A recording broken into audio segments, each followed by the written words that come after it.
Hiya, welcome to This Is Life. This is life. I think, do you want me to do that again? Yeah. Okay. Welcome to LifeAs MrsC. My name is Ruth and this is Lydia. And this is our first episode and we're going to talk about what we wish we knew before we got married. Mm-hmm. Oh, wow. Interesting topic. Just to set the record straight, so we're basically going to talk about it from a personal point of view, what we have personally experienced.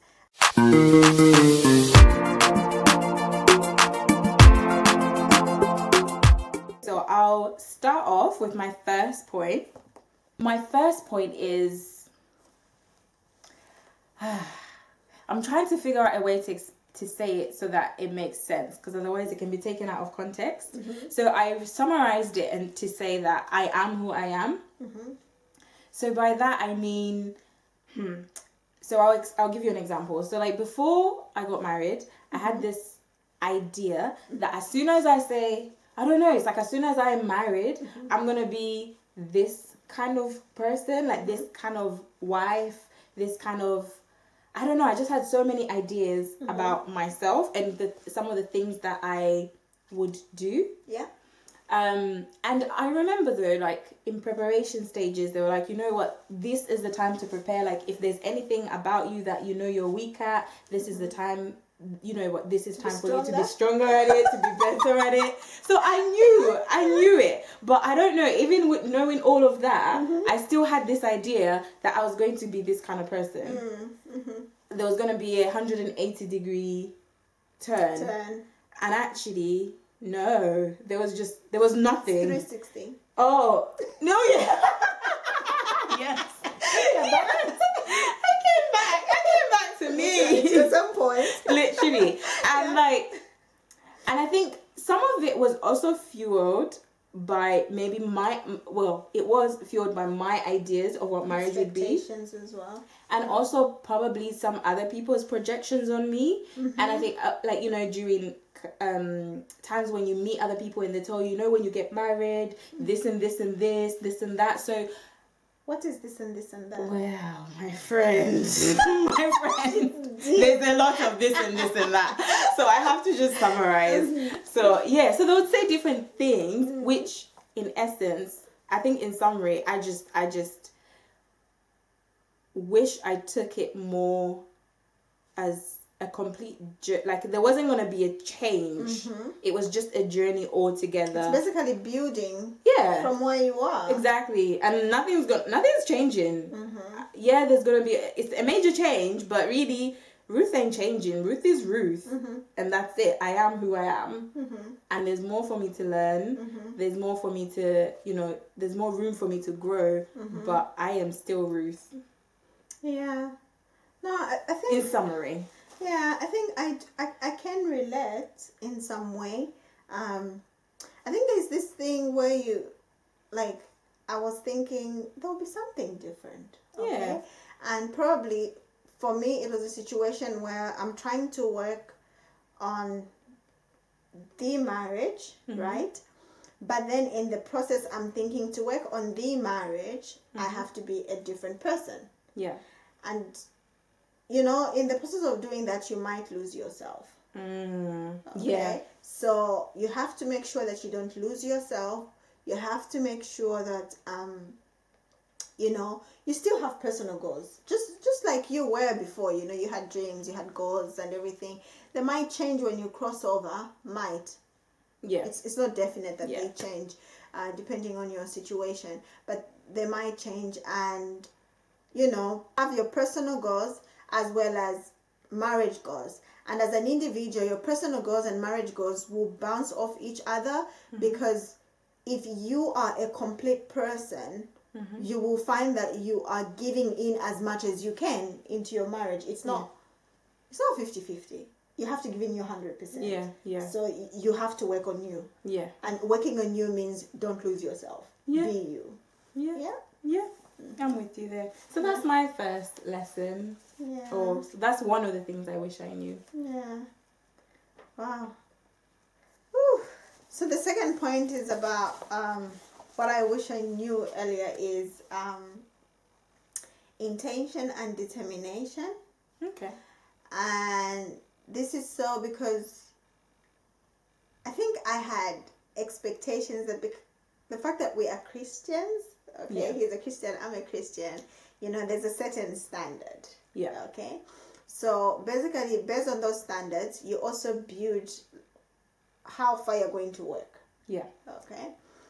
And probably it was also fueled by the fact that, you know, people say the first year is romantic. Mm. Well, to be fair, I didn't even know what they mean to be it's romantic.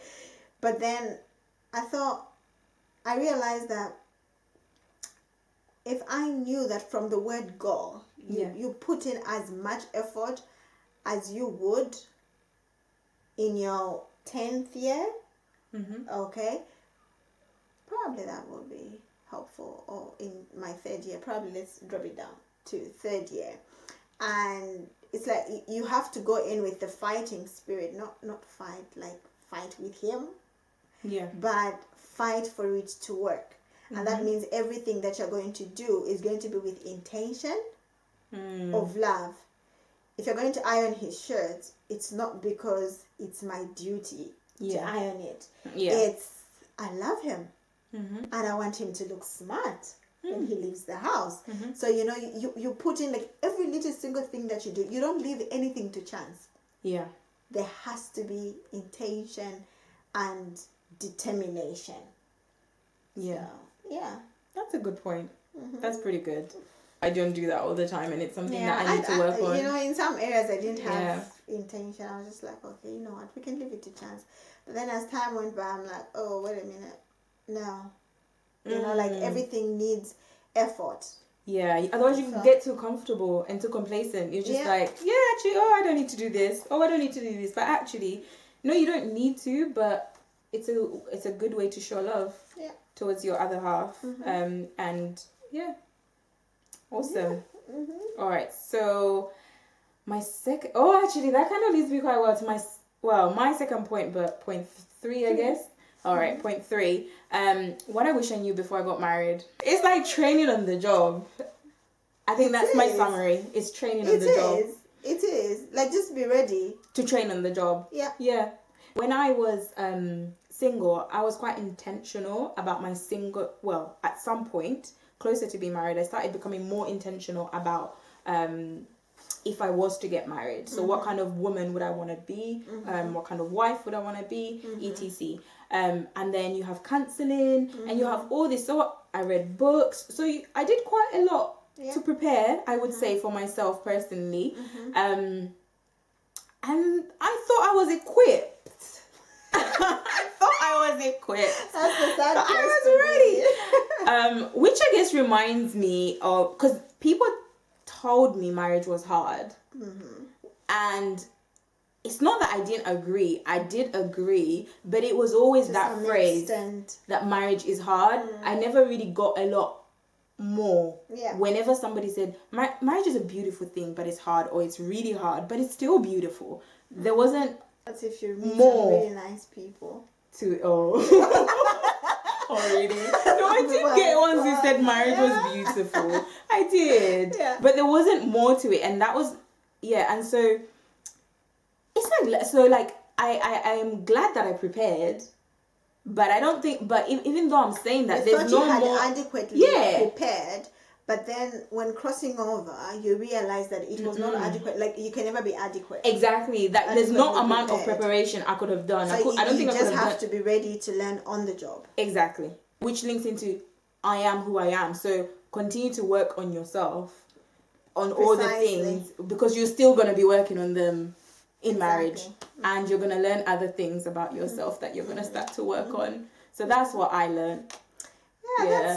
That's quite interesting, because it links to the 4th point, which is, you know, close to me, where, you know, we have different perceptions, because we listen to a lot of people, and it's good, you know, to hear different views, but then it's being wise enough in knowing what would apply to you and what wouldn't, because I reached a point where I was like, I didn't really want to say how long we've been married, because it was just this thing, oh, only 1 year, 2 years. Oh, it's still romantic. And I'm like, no, it's like really hard. Oh. I don't know if this is how romantic looks like. Then no, I didn't sign up for this. Oh. But then, there's a person a friend that sent me a messenger, a message on Messenger rather.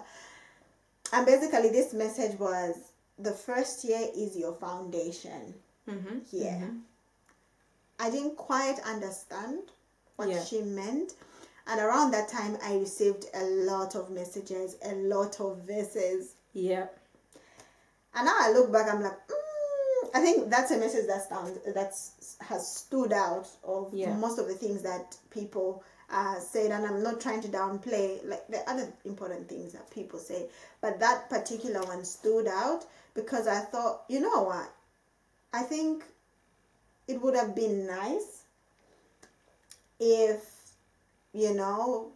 maybe somebody tells you, like, my friend, where you're going for battle, this is, like, these are the tools you need. Okay? Like, overall tools. And when I say tools like being equipped I'm talking in terms of forgiveness. I'm talking in terms of, being able to reach a point where you acknowledge that you are wrong. Yeah. So, yeah, like, the foundation, and be honest. Don't pretend in your first year. Just be you. And the truth of the matter is, you will be you, and you can bring sparks.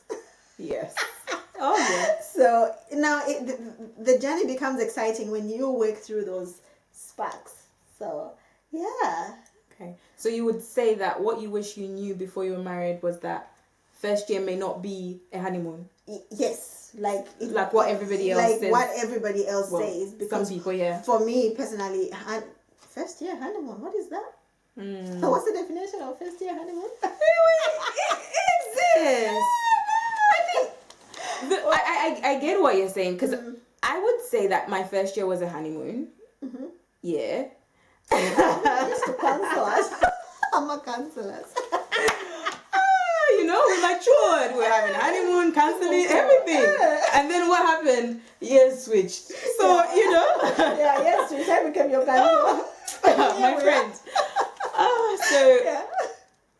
So I see what you're saying, and I think we were talking about this the other day, and you were like, actually, for you, the honeymoon is now. This is where, like, you've set your foundation, and now you know your likes and dislikes, and you're still learning about each other. We're still setting the foundation. You are really enjoying it more now that you know more about each other. And I think that's good too. I think to go in with an open mind, actually, it may not be. That's a very good point. Yeah. Going in with an open mind. You don't know what you're opening the door to. Like, just say, Lord, let your will be done. Let your will be done. That's we say that so loosely. I know. Ooh. You have to mean it when you say it. I'm guilty, because sometimes you say the will of God, and then you actually think in the will of God is different from what you're thinking. I know. No, I'm with you. That leads quite well to my last point about the will of God, because for me, I don't know what I was doing. I don't know where my mind was thinking, because seriously, when I reflect, I'm like, why did I think? Because I think this leads quite well, links with the first point. So it's like, for me, prior to being married, I was the kind of person who I know that things don't always go out as they plan. And I know that. I've known that for a long time, and I know that now. And even in marriage, I knew it. Yeah. Oh, I know it. No, I know it. It's okay, my friend. I knew it. No, I know it. But it's like I have created I had in my mind created a whole different bubble of marriage, because I had set plans. So like in my marriage, I had made plans and said, or my husband and I had made certain plans, but in my mind I had fixed them and be like, okay, so this is how it's gonna be. This is when we're gonna do ABCD. This is where we're gonna work. We're gonna move here, there. We're gonna have this job. We're gonna have kids there. All of that. But actually, and then God just had a different God has a different plan, my friend. He has a different plan. Open-mindedness. Yes. And I think that's literally it. So what I wish I knew in summary from that point is that things may not work out as you plan, and that's okay. Yeah. The ultimate thing is, obviously, as we've always talked about, God is the center, but generally let God be the center. Because I've got all of these ideas. I'm like, but in marriage, this is so let the will of God reign in my life. But definitely, I think that's literally be one of my greatest lessons. I'm still learning, because I'm still planning, but I'm still learning. I think I can sort of relate, although for me it didn't really come like the whole aspect of the will of God, like coming from my marriage experiences, my experiences in marriage, but also just like personal experiences, is that the will of God is what we fit in. Yeah. His plan is what we fit in. Yeah. That we should never get twisted. The thing is, we always have to remember that we fit into God's plan. And I think, it's like what you're saying, it's okay. Yeah. It's easy to say it's okay. Yeah.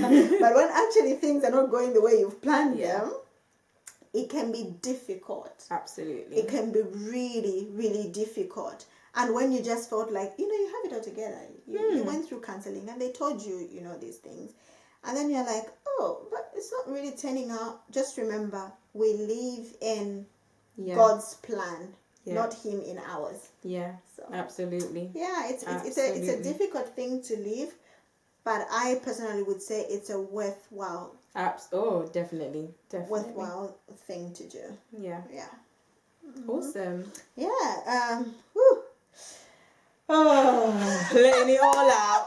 I know. Okay. I'm looking and this is just some of the things. I'm looking at my 60th point and I'm like, it's deep. So, probably this is not something that is really tackled in counseling sessions. It'd be traditional or Christian. I don't know, but I didn't have it. And I would think if there are any counselors watching, it would be nice if they tackled childhood baggage. It's there, it exists, and there's a very high chance it won't go away. This is year 3, still going. I still have my childhood baggage. You're still Lydia. I'm still me. And I think the first wake-up call I had was in our first year of marriage. There were lots of arguments, serious, petty ones, serious ones, and, they kept us going. But one thing I realized, because I'm one person who believes in dealing with the fire and not the chaff. Okay. I'm not like, you get upset and I'm like, but you also, every time you're just getting upset. I like to get to the root. Yeah. So when I found that, the way my friend, reacts to certain situations and the way I react, I was like, but Lydia, why? When I sat down, I realized probably sometimes it's unconscious, but then we begin to create a fear box, and we also have a joy box based on our childhood, the things that we went through. You know how when you have an experience that you had in your childhood which was really nice, and you're like, I like doing this, and then there are things that sort of you didn't like, and you didn't realize that they've gone into your fear box, and they're done, and you're like, no, I don't like that, and they are like a trigger point. Yeah. So if you don't realize that, it can carry on, and I personally think it's something that can be very damaging. But when you know that this is a child, I personally think when you know that it's a childhood baggage, you sort of become more wiser with how you deal with it, because we are different. different parents, different siblings, different extended families for that matter, because obviously, you know, the culture that we come from, all these are people that have an impact on our lives. And you find that even the way we react to situations is different. Yeah. Okay? And, you know, there are times when a certain situation, my husband reacts a certain way, I react a certain way. And I've noticed, it's just amazing to see, because on a good day, we talk about our childhood experiences, and I can tell that, okay, that's where that is coming from. And he's also able to tell, like, that's where it's coming from. So I think when you know the root cause, it helps you deal with your issues. Definitely. Because you might just be pointing at your friend, but this one also, but this one also.